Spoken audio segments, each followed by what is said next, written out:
Muito bem, sejam todos muito bem-vindos a mais uma edição do nosso podcast, onde a gente tem aqui o objetivo de falar sobre regulamentação, direito e tecnologia.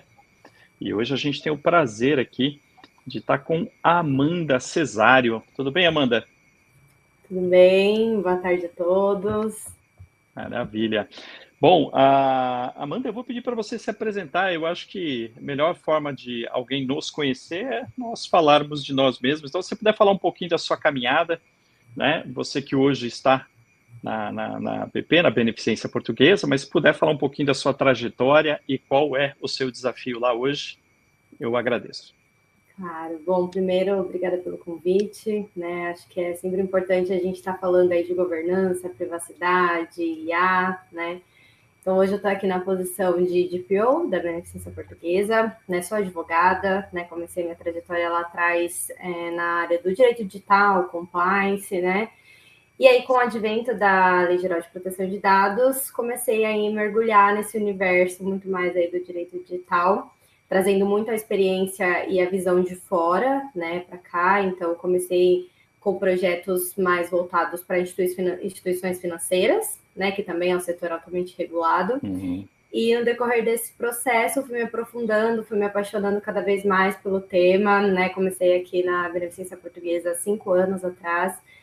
E hoje, né, tenho esse desafio aí de ser DPO, que se a gente for falar de desafios, acho que dá um podcast só para falar de desafios, Sem porque dúvida nenhuma. é bem complexo, bem complexo. Quando a gente fala de privacidade de dados no setor da saúde, né, eu acho que indiscutivelmente é um dos setores mais impactados e, pelo menos para nós, dentro do escritório, né, dos nossos clientes na área da saúde, eles sempre trazem um pouquinho mais de, digamos, necessidade de atenção em vários pontos, né? Primeiro, porque são dados sensíveis, na grande maioria das vezes, porque a regulamentação não se limita à LGPD, tem regulamentações, né, específicas para a área da saúde, né? Mas eu acho que um dos grandes desafios, talvez não atualmente, porque há programas que já estão um pouco mais maduros, mas um dos grandes desafios sempre foi e acho que ainda continua sendo o aculturamento, né?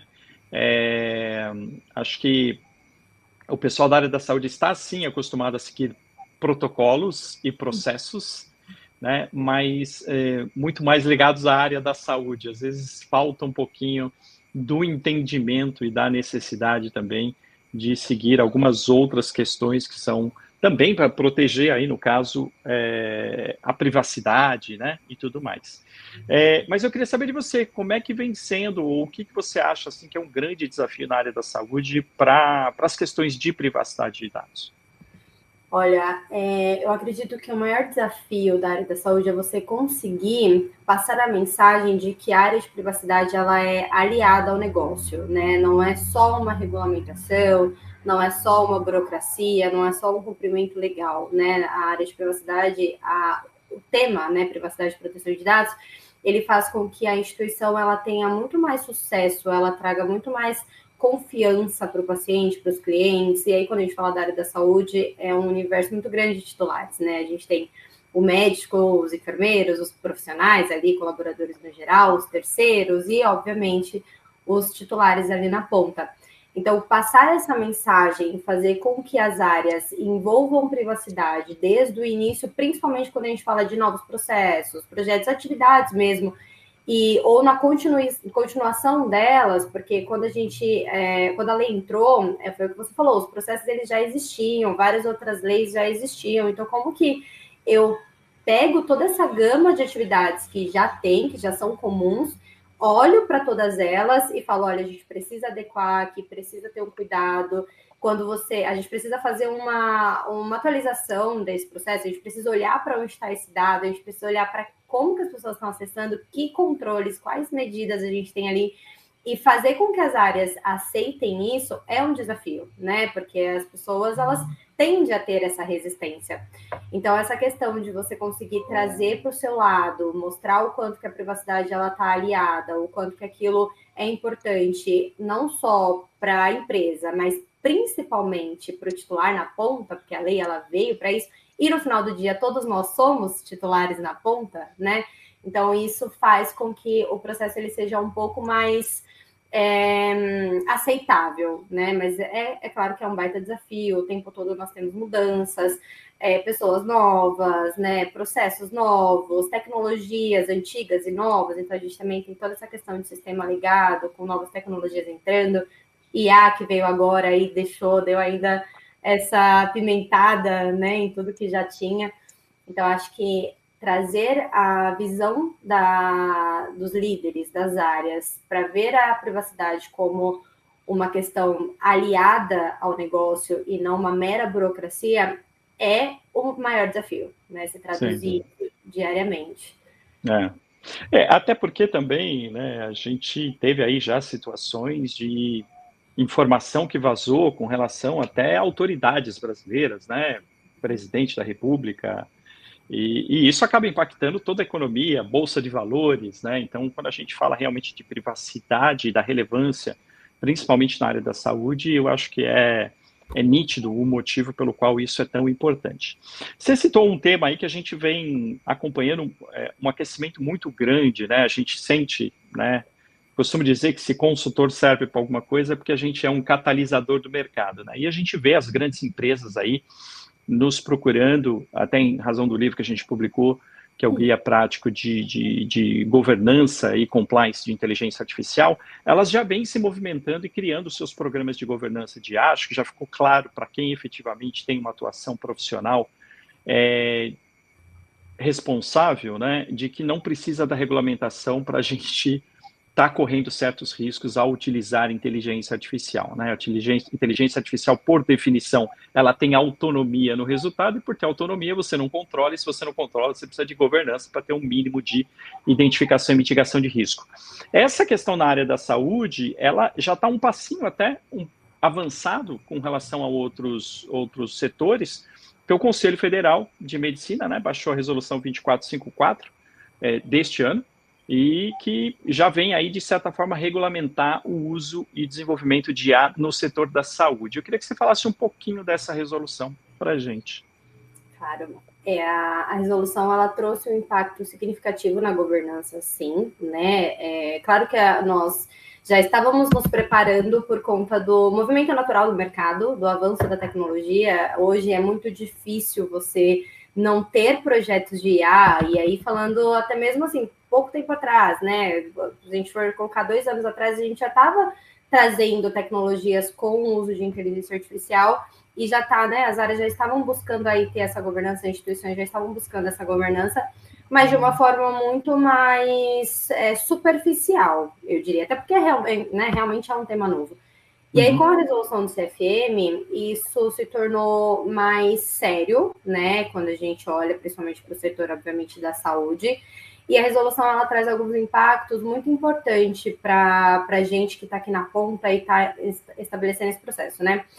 O ponto mais positivo que eu vejo da resolução é justamente a questão da responsabilidade do médico, né? Reforça a importância da IA, ela ser um apoio, né? Ela está ali como realmente uma ferramenta de suporte e jamais como uma ferramenta de decisão final, de decisão automatizada, principalmente na área da saúde. Então, reforçar essa responsabilidade do médico através da resolução foi muito importante, né?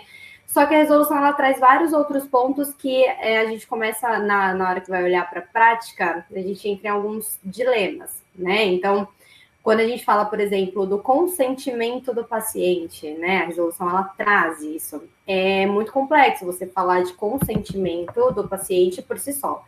Para uso de IA na área da saúde, piorou, né? Então, como que, aí, traduzindo num aspecto bem prático, aí numa linguagem também bem acessível, como que eu vou falar para um paciente mais velho ou que não tem nenhuma obrigação de entender de tecnologia, de entender que nível aquela IA vai ajudar ou não aquele diagnóstico dele, como que eu vou falar para ele, olha, você aceita que determinado exame que você vai fazer tenha uso de IA ou não? Primeiro que ele não entende, ele não vai compreender, né? E aí ele pode falar não, porque ele simplesmente tem essa resistência com a tecnologia e ponto, acabou.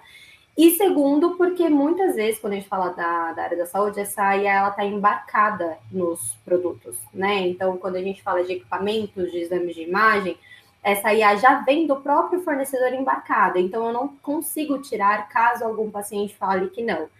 Então, a questão do consentimento ela é muito complexa, né, no setor aqui da saúde, principalmente para falar de IA, e a resolução trouxe isso, que eu já acho que é diferente da transparência e que eu concordo que a gente tem, sim, que dar essa transparência, né, que informar que determinados exames, determinado diagnóstico, laudo, pode sim contar com o apoio de IA devidamente analisado e com a decisão final ali exclusiva do médico, e aí eu já concordo bastante. Mas a resolução ela trouxe vários outros pontos que a gente precisa realmente olhar com muito cuidado, e isso é positivo. Então, questão de auditoria, acurácia, né, da IA. Então, quando eu falo de IA na área da saúde, é um mundo que a gente não consegue mensurar, né? Porque eu tenho tecnologias de IA que vão ajudar a melhorar ali aquela imagem, conforme você vai fazendo aqueles exames, a IA vai ficando cada vez melhor, vai deixando aquele exame cada vez mais nítido, cada vez mais direcionando para o médico que aquele exame, para ele olhar para um determinado lugar, que pode ser que ali tenha um ponto de atenção mais crítico, mas a gente também tem as que podem pegar um exame já pronto e já fazer um laudo, né? Então, são vários modelos, são várias tecnologias, e quando a gente vai falar da auditoria, é um processo muito importante, porque eu preciso garantir que aquela IA não esteja colocando em risco a vida do meu paciente, né? Porque se eu estou usando uma IA e ela fala, médico, olha para cá, mas o problema está em outro lugar e o médico não se atentar para um todo, ele vai olhar para um ponto que a IA pode estar errando, que ela pode estar direcionando, porque ela entendeu que aquilo é um ponto crítico, mas na verdade o ponto crítico está em outra parte ali daquele exame, por exemplo. Então, como que o processo de auditoria ele ajuda muito isso, né? Para entender como que aquela IA está funcionando, se os médicos, né? Se o médico que vai laudar aquele exame, vai analisar aquele exame, ele vai laudar de uma forma similar ao que aquela IA está apontando, para a gente realmente ver se aquela IA está indo numa linha segura ou não. Um médico só é suficiente ou não, então a gente começa a entrar no universo de como que eu garanto uma auditoria segura, factível, né, porque eu também não consigo auditar tudo, então eu preciso pensar num percentual, num volume ali, numa periodicidade que faça sentido, mas eu preciso ter esses processos de uma forma, e aí eu entro muito no aspecto preventivo, né, porque eu não posso incorporar uma IA sem eu ter feito a devida análise dela, entendido o quanto que ela é benéfica para o meu negócio ou o quanto que ela vai me trazer risco para o meu paciente. Então, a resolução ela traz essa questão da auditoria, e quando a gente vai olhar para a prática, é um processo complexo, depende de muitas áreas, e aí a gente começa a entrar num universo bem importante de IA na área da saúde. Mas também tem outros pontos, né, que a gente entra aí, que a resolução traz, capacitação dos médicos, que também é outro desafio, enfim. Então, a resolução ela veio muito para fortalecer, tenho minhas críticas, principalmente aí falando do consentimento, e aí quando a gente traduz isso para o ambiente prático, aí realmente é um processo, é um projeto à parte, que realmente precisa de atenção aí de todas as áreas, de todos os setores, e né, para darem as mãos mesmo e falarem, não, vamos olhar para isso daqui, vamos nos unir para isso aqui, é importante, vamos olhar para o que já tem em casa, será que tá bom, né, antes de trazer novas coisas, e aí a gente usa isso para fortalecer a governança de privacidade, obviamente, mas agora, principalmente falando da IA, que é a resolução que está em alta e mexendo bastante com a gente. Você tocou em alguns pontos aí que são bem interessantes e que a gente na prática identifica, né? O aculturamento, né? O ser humano não é muito propenso a mudanças, né? E sair da zona de conforto. Outro dia a gente estava num cliente, hospital também, e eu estava falando para os médicos e eu brinquei com eles que eram como se eu estivesse chegando em outro cliente, que é uma companhia aérea, e eu estava com vários pilotos de avião ali, que estavam acostumados a voar aeronaves, né, já há décadas. Só que essas aeronaves agora passaram a ter um mecanismo, né, de quase que de piloto automático. E aí você ia ter que ser um piloto que ia ter que decidir se você deixa tudo isso para o piloto automático ou se você utiliza como uma ferramenta, um suporte, mas você não deixa de ter a sua função, que é extremamente importante. Se você é um piloto experiente e às vezes pode identificar até falhas no piloto automático que podem estar te levando para situações e caminhos que não são os mais adequados.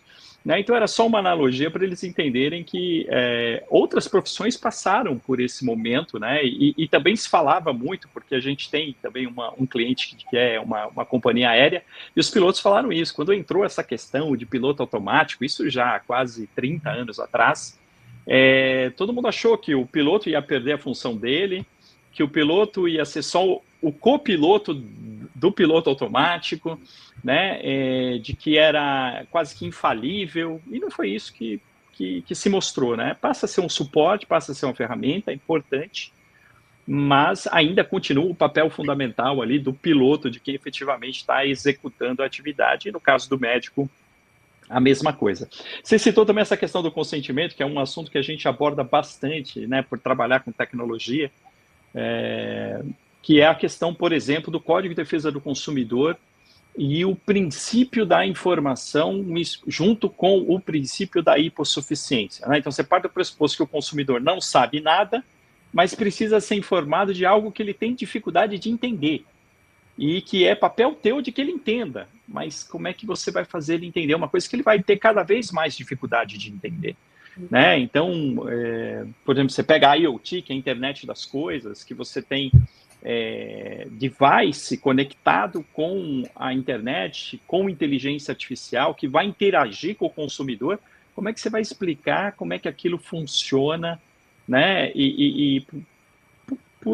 Para alguns consumidores que, de fato, não têm um nível de conhecimento mínimo até para entender alguns aspectos técnicos, né?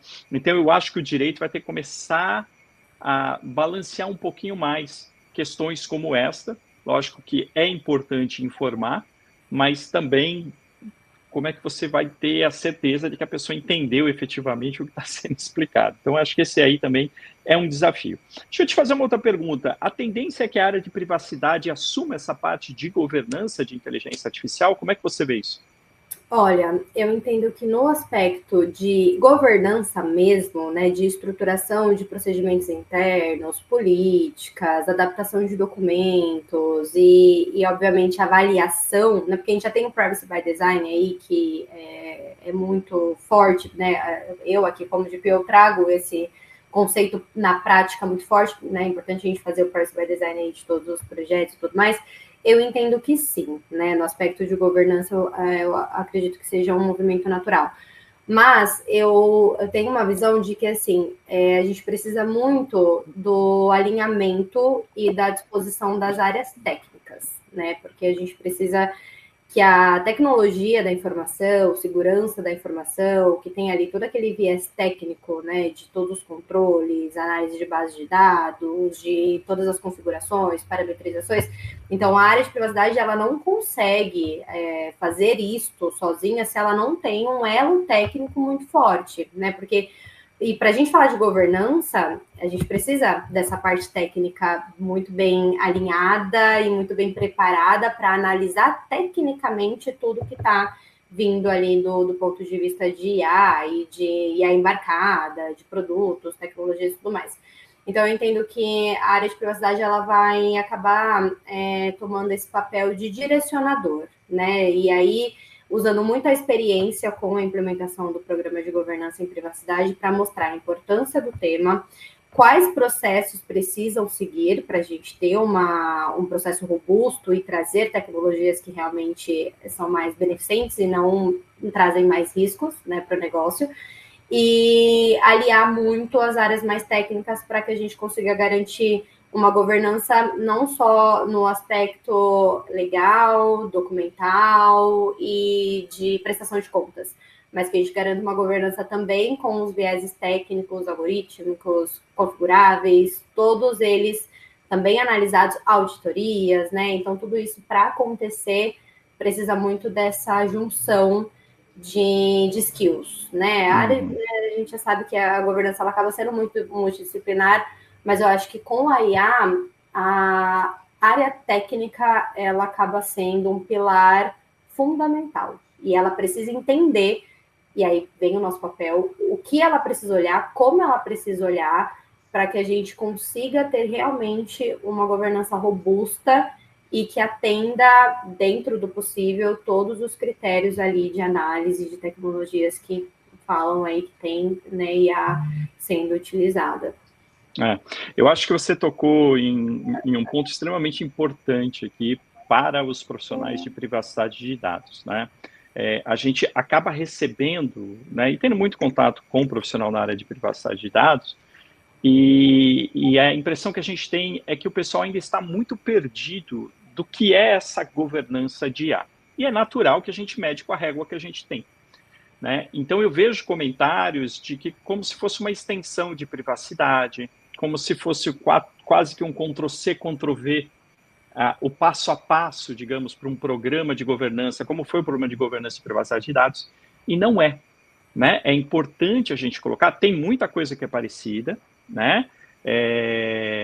Tem questão de aculturamento, de mapeamento de processo, mapeamento de risco, né? As soluções, invariavelmente, elas são as mesmas, que basicamente são 4, ou é aculturamento, ou é jurídico documental, ou é sistêmico, né? Ou, invariavelmente, ele é mudança de processo. A forma que você faz não está adequada, né? Então, as soluções, elas são de grupos ou características idênticas, mas não é a mesma coisa em que sentido? No sentido de que você colocou. A necessidade de questões técnicas para a governança de IA é infinitamente maior do que para a governança de privacidade de dados, né? Os aspectos técnicos da IA, eles são importantes. E aí é importante, acho, aqui a gente colocar alguns exemplos para que os profissionais, né? Porque o objetivo aqui é justamente trocar experiência, né? E agregar. É importante que o pessoal saiba que quando a gente fala princípio da transparência, que eventualmente está na regulamentação europeia e está no projeto brasileiro, e que obviamente é necessário até pelo Código de Defesa do Consumidor, né? Porque numa ação judicial você vai ter que explicar como é que você chegou naquele resultado. Você tem aspectos técnicos que precisam de documentação por parte de quem desenvolveu e quem utiliza. Você precisa dessa auditoria para ter essa transparência, né? Quando você fala, por exemplo, do risco de viés de preconceito, né? Você tanto pode ter um viés de preconceito porque o banco de dados já veio com dados com viés, né? Como você pode ter o algoritmo tomando decisões com viés de preconceito. E como é que você testa isso? Com um negócio que chama prompt injection, que você precisa entender como é que é a interação. Então, tem várias questões mais técnicas que são importantes para a governança. Então, aquele profissional de privacidade que quer também entrar na parte de governança de IA, que é muito legal, diga-se de passagem, vai precisar tomar uma decisão na sua carreira, porque ele vai ter que entender um pouco mais de questões técnicas de IA. Não vai precisar programar, mas tem termos mais técnicos. O que é uma generativa, o que é uma preditiva, o que é um prompt injection, o que é um data poisoning, o que são cards, que está nessa parte de documentação, porque são ferramentas técnicas que vão ajudar na governança de IA, né? Dentro daquelas 4 variáveis, que é aculturamento, parte jurídica, a parte mais tecnológica e a parte de processos, em privacidade de dados, mudança de processo, que era a forma que a gente usava os dados, a parte jurídica e aculturamento, elas são muito mais pesadas do que questões sistêmicas. Em IA, a questão sistêmica passa a ter uma importância muito grande, porque ela é o próprio objeto regulamentado, é a tecnologia, e não o uso do dado por meio da tecnologia. Então é importante a gente gastar um tempinho aqui para o pessoal entender, porque vai ter que tomar uma decisão aqui, se faz sentido mergulhar um pouquinho mais nisso. Até as certificações do IAPP passam por esse entendimento mais técnico do que é a IA, que é o objeto regulamentado em si, é a tecnologia, não é o dado, né? E você já está nessa caminhada de entender as questões um pouquinho mais técnicas de IA, ou você está se valendo dos técnicos e fazendo eles entenderem de governança?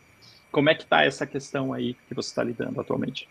Olha, a área de privacidade, ela já impõe um pouquinho você ter esse conhecimento mais técnico, claro, concordo 100% com o que você trouxe, é o peso menor, mas já impõe, né? Porque como que eu vou analisar processos, projetos, e aí quando fala da área da saúde, e quando fala no mercado como um todo, a maioria deles envolvem sistemas, né? Envolvem tecnologias, então como que eu vou avaliar, como que eu vou falar que aquilo tem um risco ou não, se eu não entender tecnicamente, pelo menos de uma forma, numa estrutura de governança mesmo, né? Que nem você falou, eu não preciso desenvolver, eu não preciso programar, mas eu preciso entender o que tem ali naquele sistema, como que ele se comporta, como ele foi configurado, onde que estão aqueles dados, quem acessa, segregações de acessos, né? Gestão, né? Como que todas as configurações ali dentro, onde que está essa base, enfim, eu preciso entender um pouco mais para eu conseguir ver os riscos dentro dos dados que estão aí dentro, né? Dentro de privacidade e proteção de dados. Então, quando a gente fala traduz isso para IA, fica muito mais forte.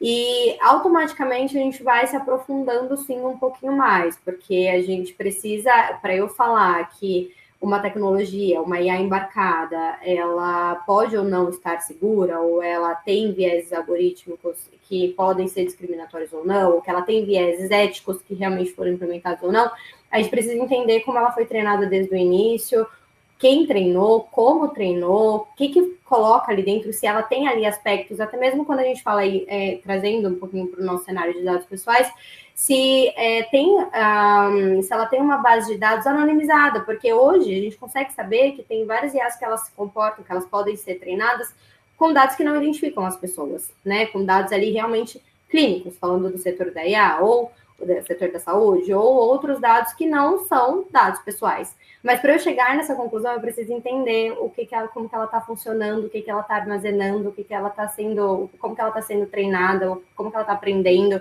que nível de decisão ela tem. Então, acaba que a gente entra um pouquinho, sim, no aspecto mais técnico, mas de uma forma muito mais, e aí, sendo bem honesta aqui, muito mais superficial, né? Porque quando você vai falar, tanto que o meu processo aqui de Privacy by Design, uma das pontas essenciais é ter alguém de tecnologia envolvido obrigatoriamente, independente de ter IA ou não, e o time de segurança da informação, né? Porque eu vou entrando e puxando e entendendo aquele processo dentro do quesito de proteção de dados e questão de ética, viés não discriminatórios e tudo mais, mas eu preciso que o time técnico esteja ali, porque ou eu vou entrar em questões mais técnicas, ou o time de segurança da informação vai ter que entender mais tecnicamente para a gente conseguir mergulhar a fundo e fazer uma análise realmente robusta. Então, eu estou numa caminhada em que, assim, o técnico ele está sendo cada vez mais presente, mas ainda numa estrutura de governança, porque a gente precisa, e aí é uma loucura, né? A gente precisa ir se adaptando, ir se adequando, ir aprimorando os nossos conhecimentos, enquanto o que a gente já tem precisa continuar rodando ali, a gente precisa continuar fazendo a máquina girar, continuar seguindo com os outros processos que não tem IA. Então, essa união dos conhecimentos, elas estão sendo cada vez mais presentes, e eu estou numa busca constante por esse conhecimento, que eu acho que vai ser um caminho bem longo, vamos dizer assim, para entender a fundo mesmo, eu acredito que é um caminho bem longo. Acho que não é difícil a gente falar de especialista de IA, técnico de IA, né? Uma pessoa, acho que está todo mundo buscando esse conhecimento, esse aprofundamento aí para conseguir realmente entender, avaliar e trazer tecnologias que façam sentido, né, para o negócio. E não assim, só porque, eu estou trazendo porque é legal, faz uma coisa legal, é interessante, mas assim, tá bom, é legal, é interessante, mas como faz, o que faz, por que faz, é realmente a melhor do mercado, é realmente seguro o que ela está me trazendo. Então, esse conhecimento ele vai ser aí uma busca constante até a gente conseguir uma maturidade legal. Eu acredito que como um todo. Eu acho que é uma jornada que não tem fim, porque ela vai se desenvolvendo e a gente vai se desenvolvendo juntos, né? Não tem muito, não tem como chegar num final, até porque eu acho que tem muita coisa ainda que está por vir, né? Como eu disse, juntar inteligência artificial com IoT, e isso vai requerer outras questões, né? Independente da regulamentação, a gente já está vendo inúmeros riscos. Aqui a gente está falando do risco de privacidade, mas existem inúmeros outros, né? Por exemplo, o viés de preconceito, que não está diretamente ligado a Lei Geral de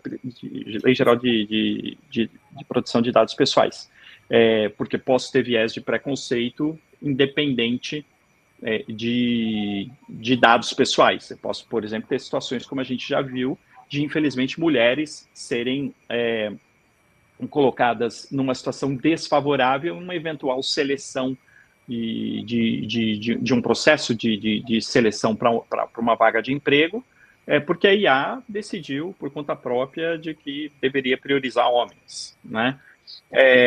E a gente tem outros riscos também, né? Não talvez diretamente ligados à parte da saúde, que é o risco também de direitos autorais. A gente tem inúmeras inteligências artificiais que estão bebendo de banco de dados protegidos com direitos autorais, né? A gente tem risco aí relacionado à parte de segurança, vazamento de informação propriamente dita, né? Então, o programa de governança, ele é também mais amplo, né, do que o de privacidade de dados. Privacidade de dados é um dos riscos da inteligência artificial, né?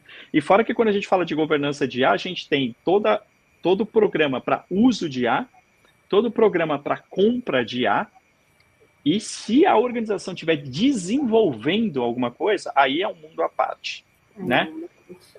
Porque aí o desenvolvimento fica uma questão mais técnica, ela tem que ser desde o início, todo o ciclo de desenvolvimento dela e treinamento, então o negócio fica cada vez mais complexo.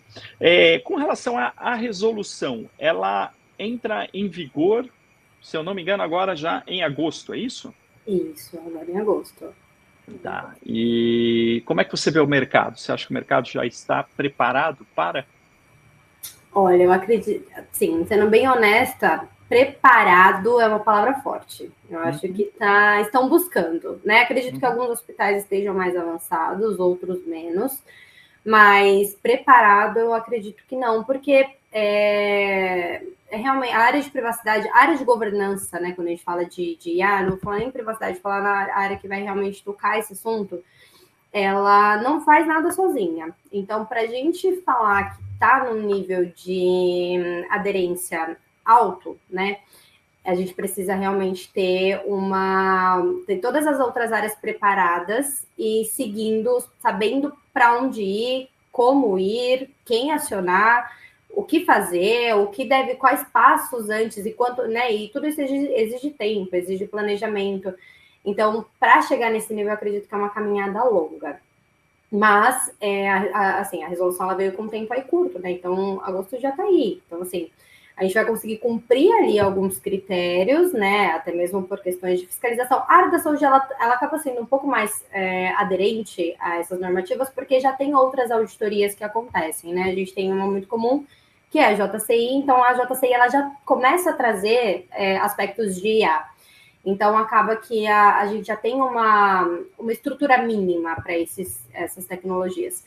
Mas, com o advento da legislação e dentro do prazo que ela traz, obviamente, não vai estar 100% preparado, né? A gente vai ter ali os processos andando e já estão andando, e falando muito aqui no cenário que eu estou, as áreas estão muito engajadas, as áreas estão participando, a diretoria médica, né? Porque acaba sendo ali a principal. Ela está muito fiel ao projeto, fiel às ações que precisam ser implementadas. Então, aí, assim, a gente vai ganhando uma força, vai conseguindo estabelecer realmente a governança para acontecer no dia a dia, para não estar só no papel, porque eu acho que eu, como líder, né, de proteção de dados, o maior receio que eu tenho é ter um projeto, é ter um processo de governança que ele só esteja no papel. Ele precisa estar realmente no dia a dia. As pessoas, elas precisam saber que aquilo acontece e elas precisam saber por que aquilo acontece e o como, né? Uhum. Então, acaba que a gente está nessa constante, aliando ali as áreas necessárias, porque é multidisciplinar. Claro que tem um peso mais técnico, mas é multidisciplinar. A gente vai depender aí do engajamento da instituição como um todo, de todas as lideranças executivas para isso. E aí, sim, espero num próximo momento falar, estamos preparados, né? Estamos seguros porque a lei trouxe, a gente está com um processo aí numa aderência altíssima, né? Mas não, acho que hoje a gente está no caminho. Tá. Tá certo. Mas eu acho que é um processo mesmo, né? A gente tem a certificação do Privacy Proof, da Ethos-FI, que ela testa o programa na prática, e ela usa justamente esse termo, né? Não adianta ter um programa de papel ou no papel, né? Isso não comprova que efetivamente a organização executa tudo aquilo que está no papel. Então, a gente precisa testar ali na prática mesmo, e aí isso vira um processo natural dentro da própria organização, né? Então, eu acho que isso demanda realmente um tempo, né?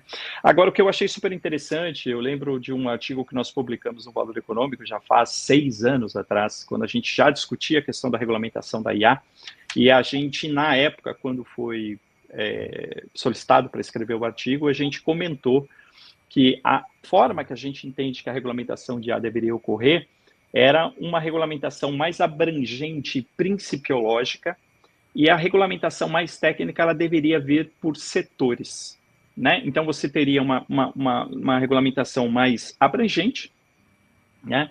E depois a área da saúde regulamenta o uso para a saúde, a área educacional regulamenta para o uso educacional, porque cada área sabe, né, a sua dor, a sua necessidade.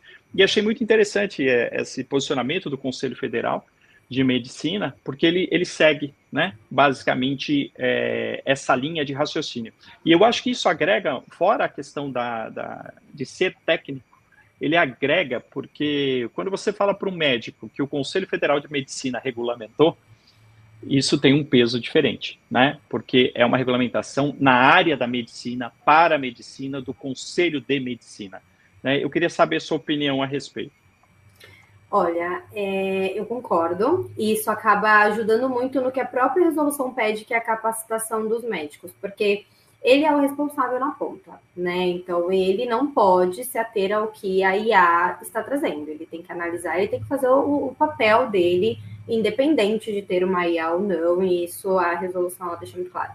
E a capacitação, trazer um médico, falando aí muito do setor, né, e obviamente do órgão de classe, é um desafio, né? Você treinar médicos, você mostrar, fazer esse processo de capacitação com médicos é desafiador. Então você acaba precisando adotar estratégias para que isso aconteça. E aí, quando a gente tem o próprio órgão de classe fazendo, né, esse tipo de conduta, trazendo o que precisa ser respeitado na prática, a gente ganha uma atenção e acaba que aproveita esse momento para falar, olha, você é o responsável, né? E isso não é a Amanda que está falando, não é a diretora médica que está falando, não é o Dr. Márcio que está falando, é o seu órgão de classe, né? A resolução do seu órgão de classe. Então, a atenção muda e a gente começa a entrar realmente num cenário de aculturamento muito mais forte, né? Do médico, ele realmente dar uma atenção maior